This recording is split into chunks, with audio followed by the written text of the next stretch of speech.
کہ یہ ہوا ہے، اور جب احمد رضا سے پوچھا کہ آپ ایس ایچ او ہیں، آپ کے خلاف یہ کمپلینٹ آئی ہے، آپ کے پاس کیا اس کا ہے، تو اس نے جی سر کہہ کر ساری بات کو ٹالنے کی کوشش کی۔ عمر شیخ نے اسی وقت اس کو ہتھکڑی لگوائی، سی سی پی او آفس کے اہلکاروں کو کہا کہ اس کو ہتھکڑی لگائیں اور اسی تھانے میں جا کر اس کو بند کریں جس تھانے میں یہ ایس ایچ او لگا ہوا ہے، اور وہاں اس کے خلاف مقدمہ درج ہوا۔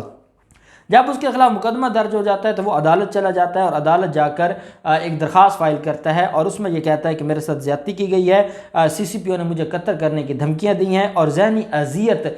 جو ہے وہ دی ہے، اور غیر قانونی طور پر مجھے گرفتار کیا ہے، اس لیے جو میرے خلاف یہ کارروائی ہے وہ انہوں نے جو کی ہے، اب سی سی پی او کے لاہور کے خلاف کارروائی کی جائے۔ اس کے اوپر عدالت نے آئی جی پنجاب کو آرڈر دیا کہ آپ اس کے اوپر انکوائری کریں، اور انکوائری کر کے آپ اس سارے معاملے کو، اس کی تحقیقات کر کے عدالت میں رپورٹ سبمٹ کروائیں۔ آئی جی نے additional I G I A B branch کو انکوائری دی، اور انہوں نے آج انکوائری رپورٹ پبلک کی ہے، اور انہوں نے یہ رپورٹ دی ہے کہ عمر شیخ نے جس بندے کو گرفتار کروایا وہ بندہ، اس کے کرتوت ایسے تھے کہ اس کا گرفتار ہونا بنتا تھا۔ اس نے نہ صرف جو ہے وہ اس عورت کے ساتھ زیادتی کی، اور ان کے خلاف ایلیگیشن یہ ہے، یہ جو پولیس والے ہیں، یہ اس کے اوپر عمر شیخ نے پہلے بھی 3-4 ڈی ایس پیز کو بھی فارغ کیا ہے، یہ تفتیش اتنی ناقص کرتے ہیں ملزم کو فائدہ پہنچانے کے لیے، اتنی ناقص تفتیش کرتے ہیں کہ سپریم کورٹ تک اس تفتیش کی بنیاد پر ملزم ریلیف لے جاتے ہیں۔ آپ کے یہ جو 302 میں مرڈر کیسز میں 18 سال بعد بندے بری ہوتے نظر آتے ہیں، تو وہ تفتیش کے نقائص کی وجہ سے وہ لوگ بری ہو جاتے ہیں، اور یہی وجہ ہے کہ اس رپورٹ میں یہ کہا گیا ہے کہ ان کے خلاف جو دو اس وقت وہاں پر جو کانسٹیبل تھا ایک، اور ایک ڈی ایس پی تھا، اور ایک اور آفیسر تھا، ان تینوں نے سی سی پی او کے حق میں بیان دیا، اور انہوں نے یہ کہا ہے کہ ہمارے سامنے یہ سارا معاملہ ہوا ہے، اور اس نے جو کچھ کیا ہے وہ غلط کیا ہے، اور اس کی بنیاد پر اس کے خلاف کارروائی ہوئی ہے۔ ایک اور کانسٹیبل تھا جو ہے وہ زیغم نامی کانسٹیبل، انہوں نے بھی ایک درخواست دی تھی، اور اس کے اوپر بھی عمر شیخ کے حق میں ہی آئی تھی جو رپورٹ تھی، اور اس میں یہ کہا گیا تھا کہ عمر شیخ حق پر تھے۔ تو میں سمجھتا ہوں شریف مافیا کے خلاف کاروائیاں اور اس کے بعد یہ ان کے حق میں رپورٹ کا آنا یہ بڑی خوشائند بات ہے، حالانکہ ابھی بھی ڈی آئی جی لیول کے لوگ عمر شیخ کے خلاف ہیں، اور کئی لوگ چھٹیوں پر چلے گئے ہیں، اس کے باوجود عمر شیخ کی جو صاف گوئی ہے اور جو سچائی ہے اس کے اوپر آج بھی رپورٹیں آ رہی ہیں، اور وہ جو انسپیکٹر تھا جو شریف مافیا کا سرغنہ تھا اس کو بڑی ناکامی ہوئی ہے۔ اب دوسری طرف ایک درخواست فائل کی گئی تھی ملک احمد خان۔ ملک احمد خان کو کون نہیں جانتا، یہ سابق ترجمان ہیں سابق وزیر اعلیٰ شہباز شریف کے۔ انہوں نے ایک درخواست فائل کی تھی جب جو سابق آئی جی تھے ان کو جب گھر بھیجا گیا تھا، تو ان کو گھر بھیجنے کے بعد جب موجودہ آئی جی کو لایا گیا تو اس بنیاد پر ایک درخواست گئی تھی کہ آئی جی کو چینج کرنا بالکل غلط ہے، اور پھر جب عمر شیخ کو لایا گیا تو عمر شیخ کو یہ کہا گیا کہ یہ 20ویں گریڈ کے ہیں اور یہ نہیں لگ سکتے، اور یہ سی سی پی او نہیں لگ سکتے، اور بڑی اس کے اندر جو ہے وہ ایلیگیشنز لگائے گئے تھے۔ چیف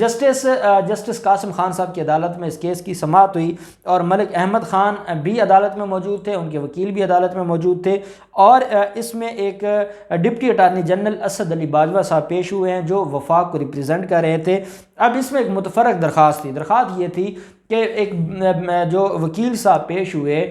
ملک احمد خان کی طرف سے، اب دیکھو نا یہ فراڈ در فراڈ کرنے والے لوگ ہیں، اب جو ان کو ریپریزنٹ کرنے والے بھی ویسے لوگ ہیں، وہ بیرسٹر تھا نہیں لیکن اپنے نام کے ساتھ اس نے بیرسٹر لگوایا، جس بنیاد پر عدالت میں سوال اٹھ گیا اور عدالت نے اس کی کلاس لگا دی، اور عدالت نے کہا کہ آپ اس میں جو درخواست ترمیم کر کے جمع کروائی جائے۔ وہ عدالت نے ترمیم شدہ جو درخواست تھی وہ منگوائی، اور اس کے اوپر سماعت ہونی تھی۔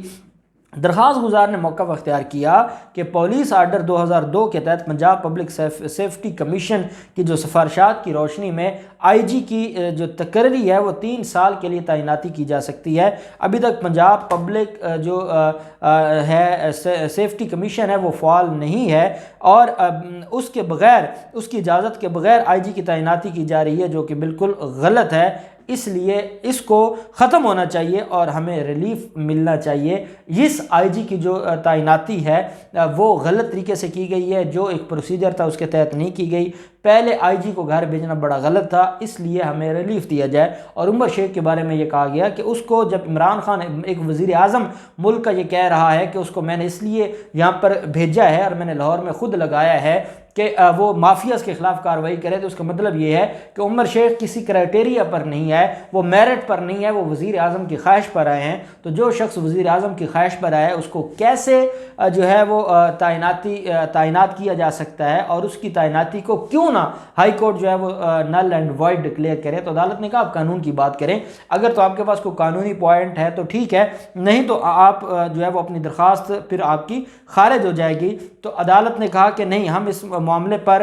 جو ہے وہ مزید بحث کرنا چاہتے ہیں، اور سینئر وکلاء پی ایم ایل این کی جو قیادت آپ جانتے ہیں، جو لیگی وکلاء قیادت ہے وہ ساری موجود تھی، انہوں نے کہا جناب ہمیں اس میں ٹائم، جب ان کو یہ لگا کہ درخواستیں خارج ہونے لگی ہیں، انہوں نے کہا جناب ایک تو ہم اس میں جو تکنیکی خرابیاں ہیں، جو ٹیکنیکل ایررز ہیں، وہ درخواست ہم چینج کر کے دیتے ہیں،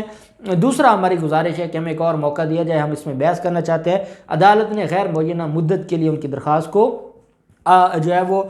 ملتوی کر دیا۔ اب عمر شیخ، ان کی درخواستیں چلتی رہیں گی، عمر شیخ لاہور میں کام کرتے رہیں گے، مافیاز کے لیے پریشانی بناتے رہیں گے، اور مافیاز کے خاتمے کے لیے انشاءاللہ وہ کوشش کرتے رہیں گے۔ ہم اس لیے دعا گو ہیں، میں آج تک عمر شیخ کو نہ ملا ہوں، نہ میں نے آج تک ان کو لائیو دیکھا ہے، ہم صرف اس لیے دعا گو ہیں کہ ہمیں امید ہے کہ اللہ کرے ہمارے شہر کا بھی اور پاکستان میں اور پنجاب میں ایسے پولیس افسران آ جائیں جو واقعی مافیاز کے خلاف کارروائی کریں۔ اگر ایک پولیس سیدھی ہو جائے تو ہمارا کافی سسٹم ٹھیک ہو سکتا ہے، اور ہم امید بھی کرتے ہیں اللہ پاک پاکستان کا حامی و ناصر ہو۔ بہت شکریہ، اللہ حافظ، پاکستان زندہ باد۔